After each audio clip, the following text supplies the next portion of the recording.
Magandang araw sa inyong lahat, mga kaluluwang uhaw sa kaalaman at naghahanap ng liwanag sa dilim ng sinaunang paniniwala. Ngayon, babalatan natin ang isang araw na puno ng misteryo, pag-asa at matinding babala.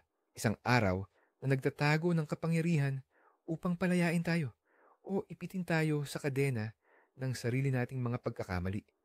Dahil sa Setyembre 24, hindi lang basta isang petsa sa kalendaryo ang ating ginugunita, kundi isang portal sa nakaraan kung saan ang pananampalataya, pagkalaya at ang hindi nakikitang mundo ay nagsasalubong. Humanda kayo dahil ang araw na ito ay hindi basta-basta. Ito ang araw ng kaawaan at ang mga lihim nito ay maaaring magpabago ng inyong kapalaran sa ating kultura. Bawat araw ay may sariling kwento, sariling hininga, sariling mga pamahiin na namana pa natin mula sa ating mga ninuno. Ang Setyembre 24 ay partikular na mahalaga dahil ito ang pista ng mahal na Birhen ng Kaawaan o Nuestra Señora de la Merced.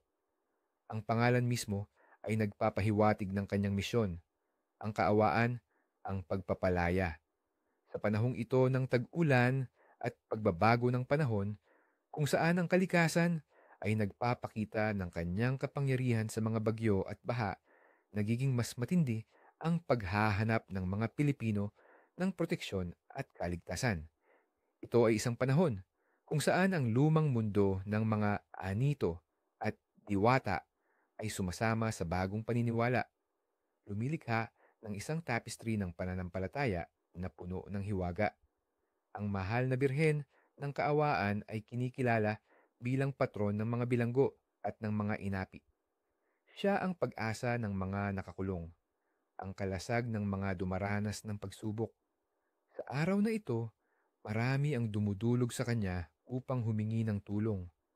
Ang mga naghahanap ng kaligtasan mula sa karamdaman ay nagdarasal para sa paggaling. Ang mga nahihirapan sa pinansyal ay humihingi ng pagkalaya mula sa utang at kahirapan.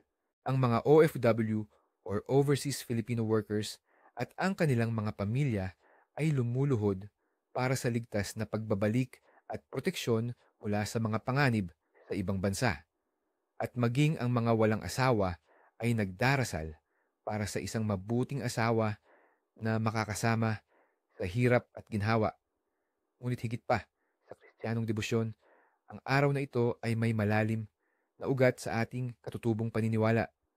Bago pa dumating ang mga Kastila, ang ating mga ninuno ay naniniwala na ang mga diwata at engkanto ay nagbabantay din sa mga inaapi at maaaring tawagin para sa proteksyon laban sa mga sumpa at masasamang espiritu.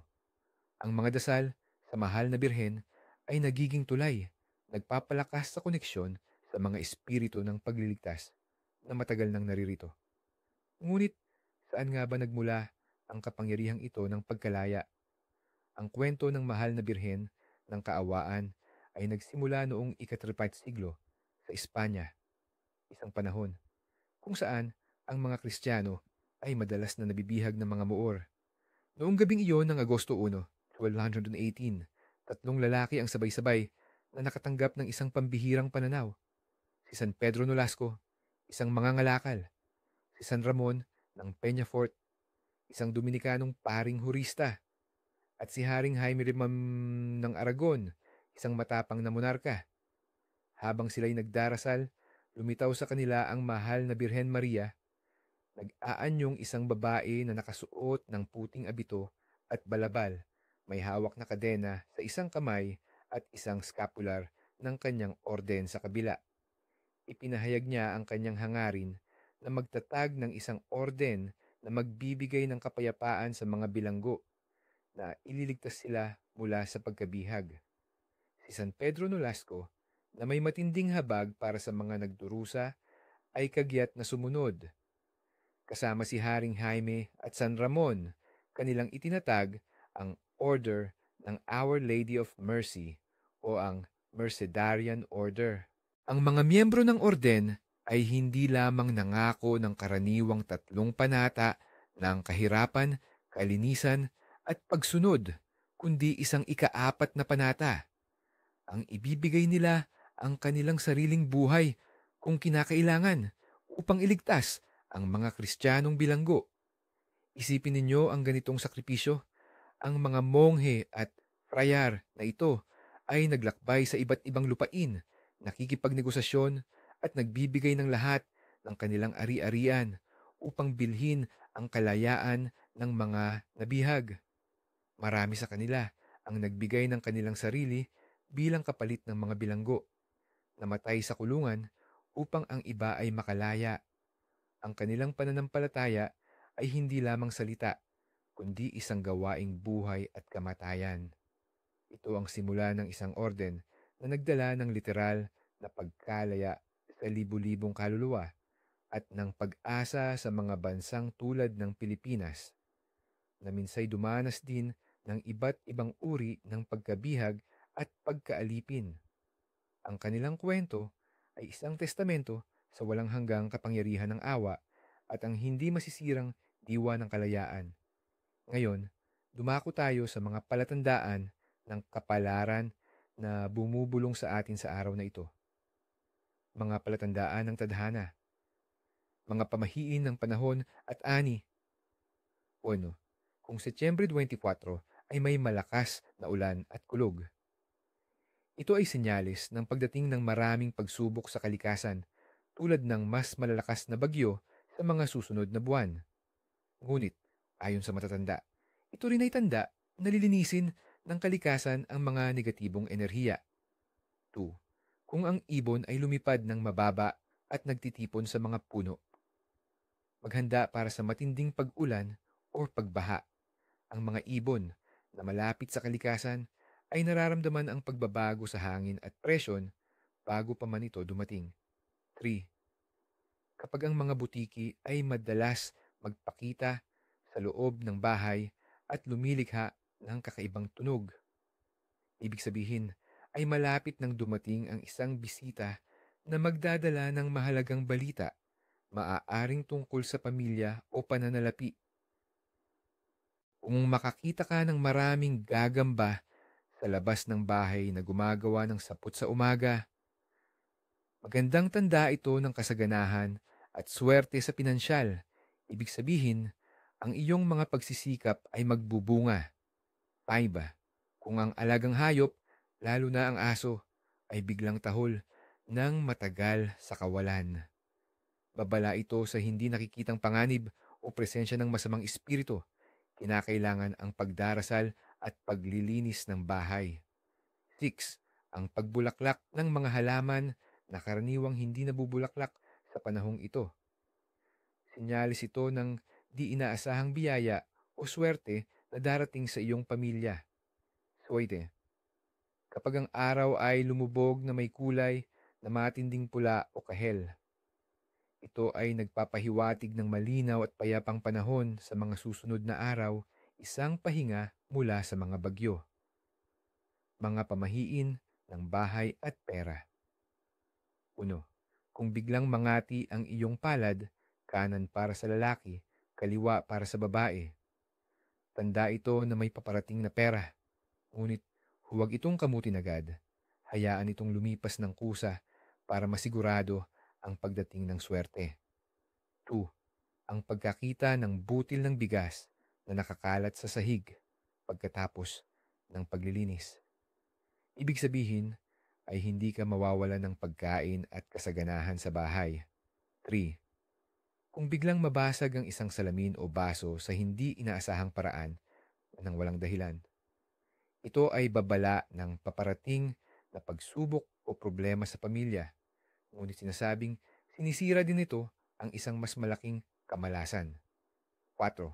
Ang pagkawala ng mahalagang bagay na biglang matatagpuan sa kakaibang lugar.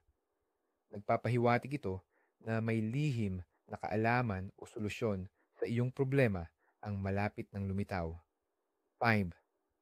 Kung makakita ka ng isang coin na nakatalikod, tails up sa daan at hindi mo pulutin, nangangahulugan ito ng pagtanggi sa paparating na oportunidad. Pulutin ito Ngunit huwag itong gastusin agad. Itago ito bilang anting-anting.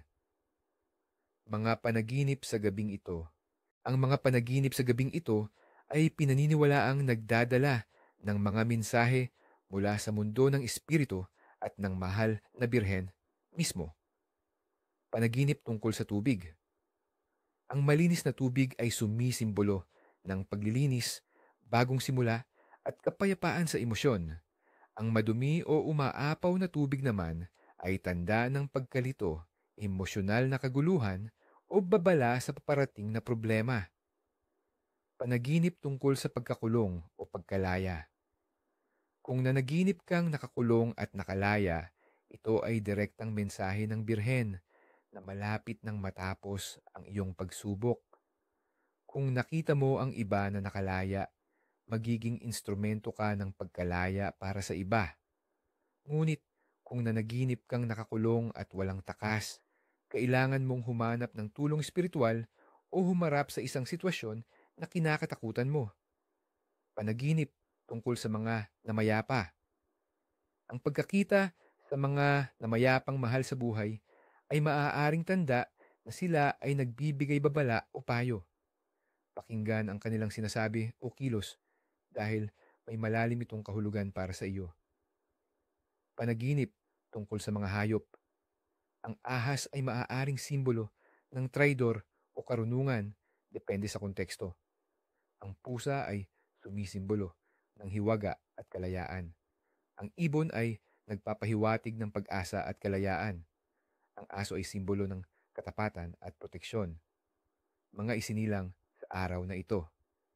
Ang mga isinilang sa Setyembre 24 ay pinaniniwalaang mayroong natatanging karakter at kapalaran na sinasabing may basbas ng kaawaan. Sila ay likas na may matinding empatya at pagmamalasakit sa kapwa. Taglay nila ang isang malalim na pakiramdam ng katarungan at kadalasan ay handang ipagtanggol ang mga inaapi. Sila ay mga nilalang na may matatag na kalooban, matapang sa harap ng pagsubok, at may kakayahang bumangon muli kahit gaano kahirap ang sitwasyon. Gayunpaman, dahil sa kanilang labis na pagmamalasakit, madalas silang nadadala sa bigat ng problema ng ibang tao na nagiging sanhi ng kanilang sariling pagdurusa. Sila ay mga espiritual na kaluluwa, madalas na malapit sa pananampalataya at pinaniniwalaang mayroong likas na proteksyon mula sa mga panganib. Ang kanilang kapalaran ay madalas na may kinalaman sa pagtulong sa iba, pagiging isang ilaw sa mga nasa dilim, at pagiging instrumento ng pagbabago sa kanilang komunidad. Sila ang mga magiging pinuno sa mga humanitarian efforts o mga tagapagtanggol ng karapatang pantao dahil sa kanilang likas na pagnanais na palayain ang iba mula sa anumang uri ng pagkabihag. Mga iminungkahi na pangalan sa araw na ito. Bagaman walang direktang name day sa kulturang Pilipino tulad sa ibang bansa, ang mga pangalang may kaugnayan sa araw ng kaawaan ay kinikilala. Ilan sa mga ito ay Mercedes, hango sa Merced or Mercy. Ang mga may pangalang Mercedes ay kadalasang inilalarawan bilang mga taong may malaking puso, mapagmahal, at may malalim na pag-unawa sa kalagayan ng iba. Sila ay mayroong matibay na paninindigan at kakayahang maging leader sa mga gawaing pangkapwa. Pinapakita ang kanilang likas na grasya at kapangyarihang magbigay ng ginhawa. Ramon, mula kay San Ramon Nonato, isang Mercedarianong pari. Pedro, mula kay San Pedro Nolasco. Ligaya, sumisimbolo ng kaligayahan o kalayaan. Pilar, kadalasang nauugnay sa Nuestra Señora del Pilar, isang titulong Maria na nagpapahiwatig ng pundasyon at katatagan. Ngayon, ating tuklasin ang mga ritual at tradisyon na dapat nating gawin upang yakapin ang mga biyaya ng Setyembre 24 at protektahan ang ating sarili mula sa mga anino. Mga tradisyon at ritual ang dapat gawin. Widong, ang ritual ng paghingi ng proteksyon at pagkalaya sa mahal na birhen ng kaawaan. Layunin, upang humingi ng proteksyon mula sa mga panganib, kalayaan mula sa mga problema, pinansyal, karamdaman, emosyonal, at gabay sa paggawa ng matalinong desisyon. Mga kakailanganin. Isang imahen o medalya ng mahal na birhen ng kaawaan, kung mayroon. Dalawang puting kandila, isang maliit na baso ng tubig, mga sariwang puting bulaklak, tulad ng sampagita o rosal, at isang rosaryo. Kailan at paano gawin? Sa gabi ng Setyembre 24, sa iyong altar o isang malinis na lugar sa bahay, ilagay ang imahen ng birhen sa gitna. Sa harapan nito ang mga puting kandila. Sa kanan ng imahen, ilagay ang baso ng tubig at sa kaliwa ang mga bulaklak. Sindihan ng mga kandila. Huminga ng malalim ng 3 beses, ipikit ang mga mata, at tahimik na humingi ng kapatawaran sa anumang pagkukulang. Pagkatapos, hawakan ang rosaryo at dasalin ang mga sumusunod. Isang Ama Namin, 3 Aba Ginoong Maria, at isang luwalhati. Pagkatapos ng bawat dasal, ulitin ang sumusunod na panalangin. O mahal na Birhen ng kaawaan, iligtas mo kami sa aming mga pagsubok, palayain mo kami sa aming mga kadena, at kupin mo kami sa ilalim ng iyong balabal ng pagmamahal. Ipahayag ang iyong mga espesyal na hangarin o problema. Ano ang gagawin? Pagkatapos, hayaang maubos ang mga kandila. Ang tubig ay maaaring iwisik sa paligid ng iyong bahay para sa paglilinis o inumin para sa paggaling. Ang mga bulaklak ay maaaring itago bilang patunay ng iyong pananampalataya o ilagay sa isang lugar na tahimik. 2. Ang ritual ng paglilinis ng aura at bahay, spiritual cleansing. Layunin upang alisin ang mga negatibong enerhiya, malas, at mga masasamang impluensya na maaaring kumapit sa iyo o sa iyong tahanan. Mga kakailanganin, mga sariwang dahon ng bayabas, guava leaves, sariwang sampagita, asin, rock salt, at isang balde ng tubig. Para sa bahay, maaaring kailanganin din ang insenso o pinatuyong dahon ng tanglad. Kailan at paano gawin? Sa umaga ng Setyembre 24, para sa sarili. Pakuluan ang dahon ng bayabas at sampagita sa isang palayok. Hayaang lumamig. Paghaluin ito sa tubig sa balde at lagyan ng 1 kutsarang asin. Gamitin ang pinaghalong tubig na ito para ipangligo. Habang naliligo, isipin na nililinis ka ng tubig mula sa lahat ng negatibong enerhiya at sumpa. Para sa bahay. Pagkatapos maligo, mag-insenso ng loob ng bahay, simulan sa pinakaloob na silid tulad ng kwarto at dahan-dahang lumabas patungo sa pintuan. Habang nag-iinsenso, dasalin ng tahimik ang Ama Namin o simpleng sabihing, mga masamang espiritu at negatibong enerhiya, lumayas kayo sa bahay na ito sa pangalan ng banal na espiritu. Ang kapayapaan at pagpapala ang manahan dito. Ano ang gagawin? Pagkatapos, ang mga ginamit na dahon at asin ay itapon sa labas ng bahay, malayo sa iyong ari-arian na sumisimbolo ng pagpapalaya sa mga negatibo. Pasalamatan ang mga espiritu ng kalikasan at ang mahal na Birhen. 3. Ang ritual ng pag-aalay para sa ligtas na paglalakbay, para sa mga OFWs at naglalakbay. Layunin. Upang humingi ng ligtas na paglalakbay, proteksyon mula sa aksidente, at pagkalaya mula sa mga hamon para sa mga mahal sa buhay na malayo o naglalakbay. Mga kakailanganin. Isang maliit na laruan o modelo ng bangka, maaaring yari sa papel o kahoy. Kaunting bigas, isang barya, at isang maliit na hibla ng buhok ng taong nais mong ipagdasal, kung posible. Kailan at paano gawin? Sa umaga o hapon ng Setyembre 24, kung mayroong ilog, dagat o kahit maliit na batis na malapit, mas mainam. Kung wala, isang palanggana ng tubig sa labas ng bahay ay sapat na. Ilagay ang bigas, barya at hibla ng buhok sa loob ng bangka. Ilagay ang bangka sa tubig at dahan-dahang itulak ito na tila naglalayag. Habang ginagawa ito, dasalin ang sumusunod: O mahal na Birhen ng kaawaan, gabayan mo ang aming mahal sa buhay. Banggitin ang pangalan sa kanyang paglalakbay. Protektahan mo siya mula sa lahat ng kapahamakan at ilayo sa kanya ang lahat ng masama.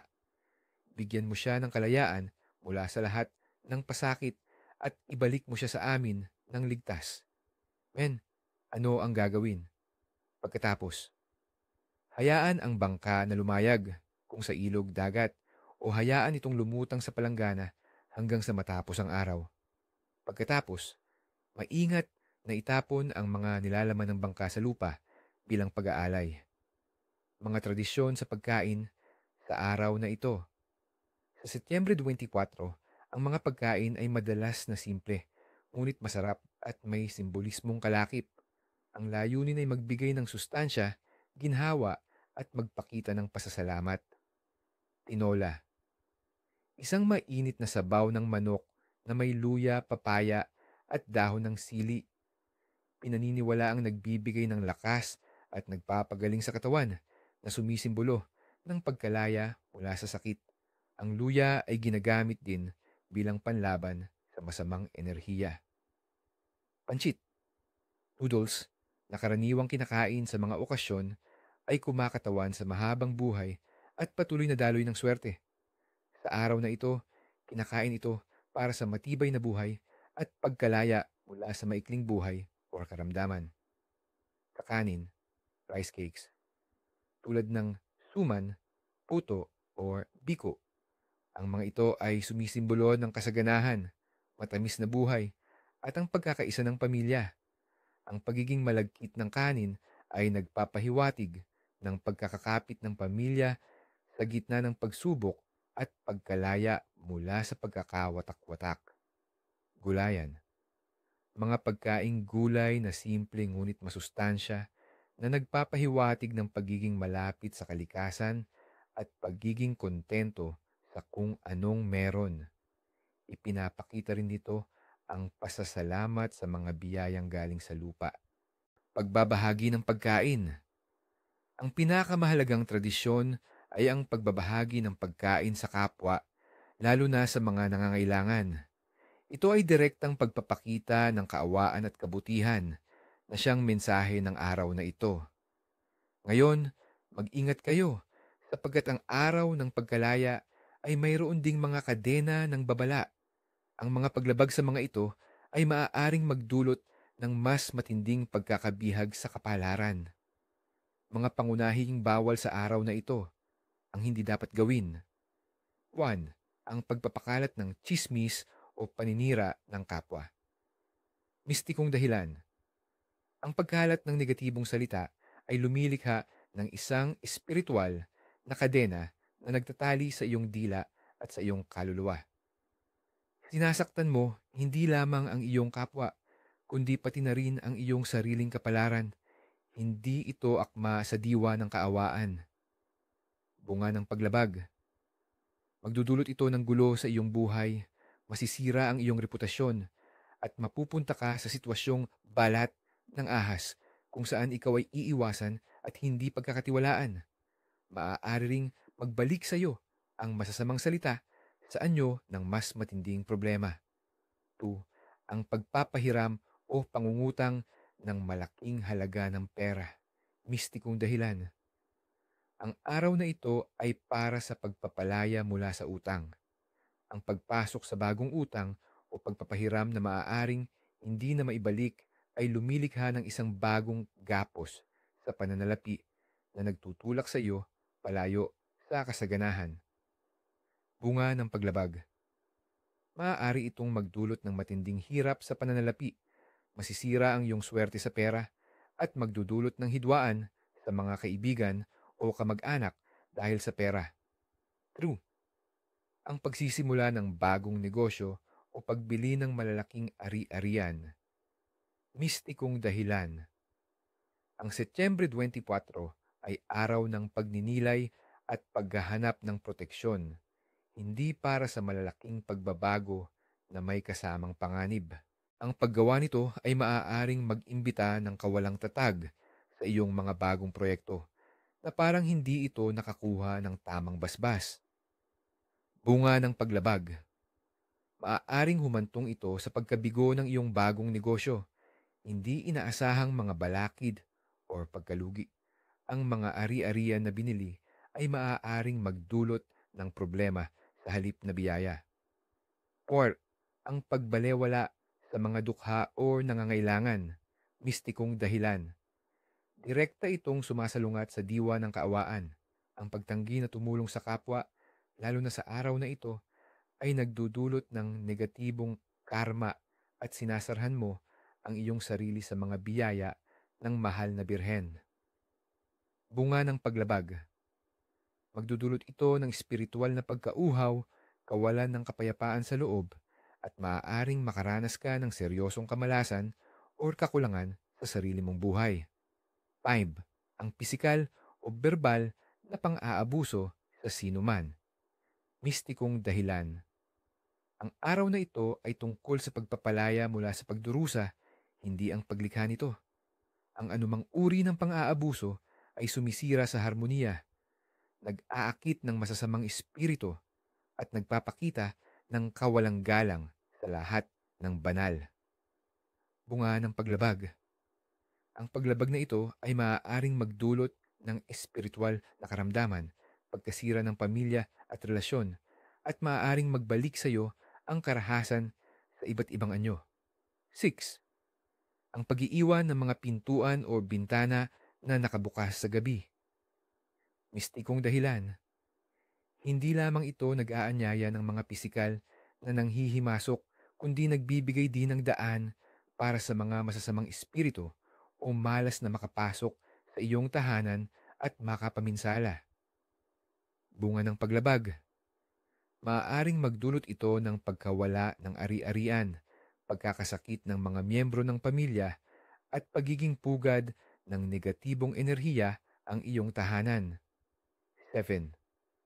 Ang pagputol ng buhok o kuko. Mistikong dahilan. Pinaniniwalaan na ang buhok at kuko ay konektado sa ating enerhiya at proteksyon. Ang pagputol sa mga ito sa araw na ito ay maaaring simbolikong putulin ang iyong swerte, kalusugan, o ang proteksyon na ibinibigay ng araw na ito. Bunga ng paglabag. Maaaring humantong ito sa paghina ng iyong aura, pagiging mas madaling kapitan ng sakit, o pagdalo ng malas sa iyong personal na buhay. 8. Ang kawalang galang sa mga matatanda o ninuno. Mistikong dahilan. Ang paggalang sa mga matatanda at sa mga namayapa ay pundasyon ng kulturang Pilipino. Ang pagpapabaya sa kanilang payo at alaala ay nagpapahiwatig ng pagputol ng iyong ugat na nagdudulot ng pagkawala ng proteksyon at gabay mula sa mga espiritu ng ninuno. Bunga ng paglabag. Maaari itong magdulot ng pagkalito sa buhay, pakiramdam ng pagiging mag-isa, at malas sa mga usapin ng pamilya at samahan. 9. Ang pagsasayang ng pagkain. Mistikong dahilan. Ang pagkain ay biyaya mula sa kalikasan at sa Diyos. Ang pagsasayang nito ay pagpapakita ng kawalang pasasalamat na maaaring magalit sa mga espiritu ng kasaganahan at magdulot ng kakulangan. Bunga ng paglabag.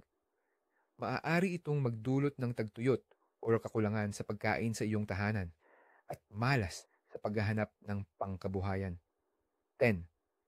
Ang pagiging labis na mapagmataas o hambog. Mistikong dahilan. Ang kapakumbabaan ay isang pangunahing birtud sa araw na ito. Ang pagiging mapagmataas ay nag-aanyaya ng inggit mula sa iba at nagpapalayo sa mga espiritu ng kaawaan na pumapabor sa mga may mapagpakumbabang puso. Bunga ng paglabag. Maaari itong magdulot ng pagbagsak, pagkawala ng respeto mula sa kapwa, at hindi inaasahang mga hamon na magpapahirap sa iyong pagkalaya. Sana ang mga aral na ito ay magsilbing gabay sa inyong paglalakbay. Ang Setyembre 24, ay isang paalala na sa bawat dilim ay may liwanag, sa bawat pagkabihag ay may pagkalaya. Hawakan ang mga tradisyon, igalang ang mga pamahiin, at maniwala sa kapangyarihan ng kaawaan. Hanggang sa susunod nating paglalayag sa hiwaga ng ating kultura, manatiling ligtas at mapagpalaya ang inyong mga puso. Magkita-kita tayong muli